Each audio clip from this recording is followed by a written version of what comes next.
Okay, guys, just tried to do a live upload and live video, and it all went to turmoil because I think my phone overheated. So I'll just do a video and then upload it. But yeah, for anybody who missed it, essentially, I am on my way back from Rally Raid in Northampton with the bike that I'm going to be taking to Iceland, which is a Triumph 400X with jazzy gold spoked tubeless rims. It's got a tractive rear shock in it, so an uprated shock. The fork internals are still the same. And then we've got rear rack and side plates, so I can get some luggage on there. I've got some cheapo Amazon handguards on there.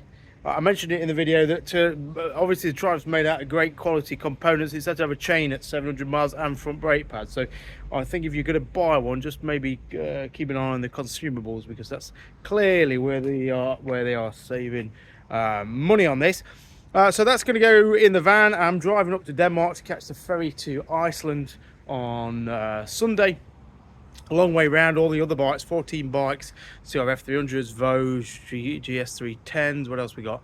Himalayan, they're all going via Immingham, so they'll be sailed from Immingham on the east coast of England out to Reykjavik, and then they'll fly in while I'm driving up and catching the ferry. So just a way of getting the van into Iceland. I've got to get the wheel bearing sorted tomorrow because that's rumbling, and 4x4 off-road tyres fitted as well. But I just wanted to show you something else. I think hopefully you caught it on the other video. CF Moto 450, eh? Let's put some lights on. There she is.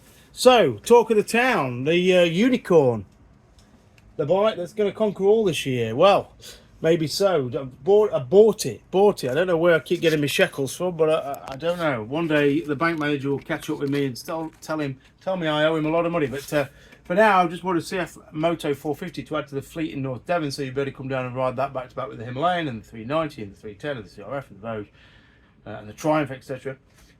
First impressions, it's an impressive machine. For £5,700, it's a lot of plastic and metal for your money. It feels well put together. It's got the appearance of a well put together bike, adjustable screen, collapsible wing mirrors, 28mm tapered bars, etc. Foldable controls, foot controls. I'm going to get a full ride out on it tomorrow, as well as the Triumph, but I think it's a very exciting prospect, you know. And it's Chinese. Well, so is this phone that I'm recording this on, and it does seem as though the Chinese are taking big strides, because in fairness, what are we looking at here is a KLE 500 from 25 years ago. I mean, that's all effectively it is, isn't it? It's a Chinese KLE 500. We've just gone around in a massive 25-year-old loop. And whilst the Japanese have fragmented and dissolved into nothingness, and the Europeans chase whatever they chase, the Chinese have gone, you know what? Actually, you know, a twin-cylinder trail bike isn't such a bad idea. The KLE 500, after all, was a great bike, but it was. I mean, nobody revered the KLE, but here we are, 25 years later, with almost what you call a modern interpretation. So who knew it? Kawasaki was right all those years ago. So we're going to get that out tomorrow. And we're going to give it, well, if I can get it on the insurance in time, and we're going to give it a good ride. I'm intrigued. The Himalayan 450 has slightly disappointed me.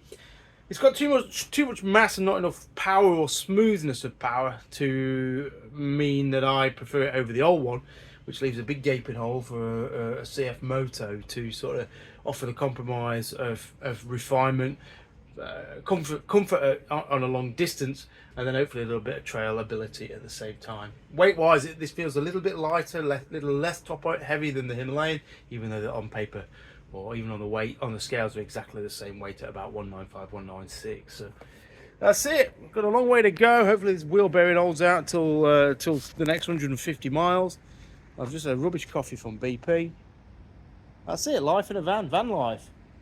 The Triumph on the back, which looks quite spectacular, doesn't it? I've got to say, when I pulled into the yard at John's place and I saw it, I thought, bloody hell, that is a good looking bike. That is good looking bike.